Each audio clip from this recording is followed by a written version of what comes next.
East में होना चाहिए। ये हम बहुत पहले से सब लोग सुनते आ रहे हैं, हमारे बड़े बुजुर्ग जो है वो हमें बताते हैं, लेकिन असल में हमें पता ही नहीं होता कि हमारे घर का नॉर्थ ईस्ट कहाँ है और साउथ ईस्ट कहाँ है। क्योंकि आप हाथ में कंपास लेते हैं और कहीं पे भी खड़े होकर चेक कर लेते हैं डायरेक्शन, और आप उसी को मान लेते हैं कि सामने मेरा नॉर्थ है तो ये वाला कोना मेरा नॉर्थ ईस्ट होगा।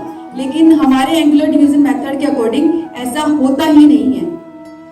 डायरेक्शंस बहुत डिफरेंट निकलती है, जिसकी वजह से काफी लोगों के घरों में वास्तु दोष देखे जाते हैं, क्योंकि वो नहीं तो लगता है कि उन्होंने सब कुछ वास्तु के अकॉर्डिंग बनाया है, लेकिन वो बहुत चीजें खराब कर चुके होते हैं। अब मैं आपको बताना चाहूंगी कि वास्तु के अकॉर्डिंग आपके घर का मंदिर कहाँ होना चाहिए और कहाँ बिल्कुल नहीं होना चाहिए। ईशान कोण यानी कि नॉर्थ ईस्ट डायरेक्शन वास्तु के लिए बताई गई है कि सबसे अच्छी जगह है जहां पर आपका मंदिर होना चाहिए। साथ ही साथ पश्चिम दिशा, जहां पे मंदिर बहुत अच्छा माना गया है। आप कभी भी किसी मंदिर में जाइएगा, जाकर देखिएगा, जब आप मंदिर में मूर्ति के सामने बैठे होते हैं, पूजा करते हैं, तो आपकी ना फेसिंग जो है वो वेस्ट की तरफ होती है। हर एक मंदिर में जो मूर्ति है वो उसकी फेसिंग पूर्व की तरफ और आपकी फेसिंग पश्चिम की तरफ होगी, क्योंकि पश्चिम दिशा जो है वो मैनिफेस्टेशन की दिशा है। वहां बैठ के आप जो बात कहेंगे, वहां बैठ के जो आप चीज कहेंगे वो मैनिफेस्ट होगी ही होगी। इसीलिए पश्चिम दिशा को बनाया गया है। नॉर्थ में आपका टॉयलेट है तो वास्तु में ब्लू कलर की टेप आती है, 4 इंच की चौड़ी टेप, उसको टॉयलेट के चारों तरफ लगा दीजिए, वास्तु दोष खत्म। अगर आपका किचन है तो किचन में ग्रीन मार्बल लेना है, आपको ग्रीन पत्थर लेना है, उसको आपको बर्नर के नीचे लगा देना है, क्योंकि किचन क्या है, जो गैस है वो हमारे अग्नि तत्व और जो आपका नॉर्थ है वो जल तत्व। जब उसके बीच में आप ग्रीन कलर का मार्बल डाल देंगे यानी कि एयर, हवा, वायु तत्व, तो वो उसको बैलेंस कर देगा। तो इस तरीके से आप उसे बैलेंस कर सकते हैं। बच्चों की पढ़ाई को लेकर भी पेरेंट्स की बहुत ज्यादा टेंशन रहती है। उसके लिए एक दिशा निकल के आती है west of south west direction. आप इस डायरेक्शन को सुन के ऐसे सोच रहे होंगे कौन सी नई डायरेक्शन बता दी। तो वेस्ट डायरेक्शन और साउथ वेस्ट डायरेक्शन के बीच में 20 डिग्री की एक डायरेक्शन आती है, जिसे हम कहते हैं west of south west direction. इस डायरेक्शन में अगर आप अपने बच्चों की स्टडी टेबल प्लेस करते हैं या फिर बच्चों की किताबें प्लेस रखते हैं तो बच्चे का मन ऑटोमेटिकली पढ़ाई में लगता है। अगर आपका बच्चा पढ़ाई नहीं कर रहा है या टीवी बहुत ज्यादा देखता है या जो भी चीज एक्टिविटीज पढ़ाई के टाइम पे करता है, वही चीज आपने वेस्ट और साउथ वेस्ट डायरेक्शन में रख रखी होगी। जब भी आप उसे पढ़ने के लिए बोलेंगे वो पढ़ाई ना करके वो चीज करेगा। तो ये आप कर सकते हैं। रिलेशनशिप प्रॉब्लम बहुत बड़ी प्रॉब्लम है। बहुत लोगों के ऐसे आते हैं कि मैक्सिमम हम जब जाते हैं या तो हेल्थ इश्यूज या तो रिलेशनशिप प्रॉब्लम, ये सबसे बड़ी समस्या है। रिलेशनशिप प्रॉब्लम के लिए भी 2 दिशा निकल के आती है, साउथ वेस्ट डायरेक्शन और दूसरी है north of north west direction.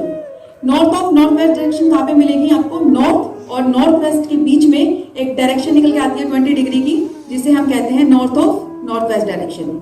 ये 2 डायरेक्शन है जो रिलेशनशिप को रिप्रेजेंट करती हैं। यहाँ पे क्या नहीं होना चाहिए? अगेन यहाँ पे टॉयलेट और किचन नहीं होना चाहिए। यहाँ पर आप अपनी फोटो लगा सकते हैं, अपनी फैमिली फोटो लगा सकते हैं, जिससे रिलेशन जो है बहुत अच्छे होते हैं। आप अपना बेडरूम बना सकते हैं यहाँ पे, लेकिन एक चीज का ध्यान रखें, north of north west direction में आप बच्चों का बेडरूम नहीं बना सकते, अपना बेडरूम बना सकते हैं। और यहाँ साउथ वेस्ट में और एक और चीज है, जैसे कि लव बर्ड्स यानी कि हंसों का जोड़ा, इसको भी प्लेस करने से बहुत अच्छे रिजल्ट आते हैं। कितना भी बड़ा झगड़ा हो, कितनी बड़ी प्रॉब्लम हो, वो सॉल्व हो जाती है। 10-15 दिन के अंदर हमें रिजल्ट मिल जाते हैं कि उनका डिवोर्स होने वाला था लेकिन अब दोनों के बीच में सब कुछ सही हो गया।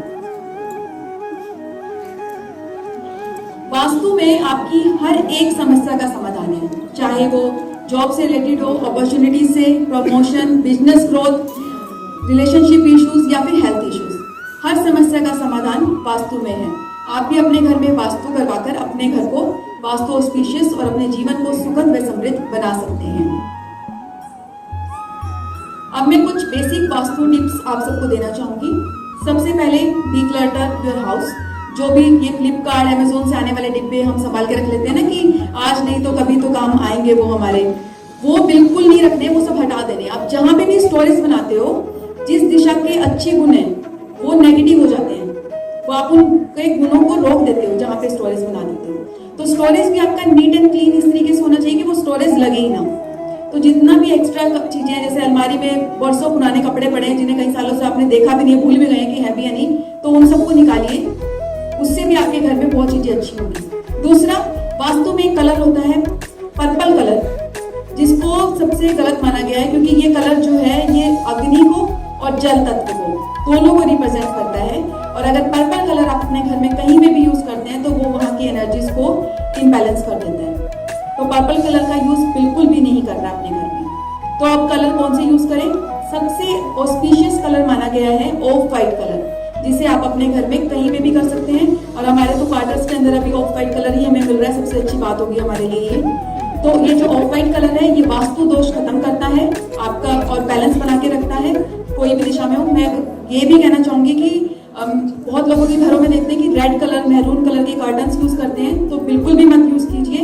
Red maroon colour, red colour की फैमिली में आने वाले कलर जो हैं वो अग्नि तत्वों को प्रेजेंट करते हैं, और अगर आप उन्हें यूज करते हैं तो आपके घर में लड़ाई झगड़े होना, ये सब चीजें होना शुरू हो जाएगा। उसकी जगह आप ऑफ वाइट कलर का यूज करें। साथ ही साथ मैं एक और चीज बताना चाहूंगी कि आप डिफरेंट अरोमास यूज करें अपने घर के अंदर, खास करके अपने घर के टॉयलेट में। टॉयलेट में जितने ज्यादा साफ, सूखा और खुशबूदार रहेगा, आपके घर में उतने ही ज्यादा लड़ाई झगड़े कम होंगे, क्योंकि टॉयलेट में जो है वो राहु का स्थान माना गया है। अगर उस जगह को आप जितना साफ और खुशबूदार बना के रखेंगे वो उतना अच्छा होगा। और अगर ऐसा कभी घर में ऐसा होता है कि बाहर से आप घर में आए, बाहर से बहुत अच्छे आए और घर में घुसते लड़ाई झगड़ा हो रहा है, तो भी आप अपने घर में डिफरेंट अरोमास यूज कीजिए। कपूर डिफ्यूजर आप यूज कर सकते हैं। कपूर को कभी भी जलाना नहीं चाहिए, कपूर को हमेशा डिफ्यूज करके यूज करना चाहिए, तो आप उसको कपूर डिफ्यूजर भी यूज कर सकते हैं। अभी आप में से कोई कुछ भी पूछना चाहे तो प्लीज पूछ सकते हैं।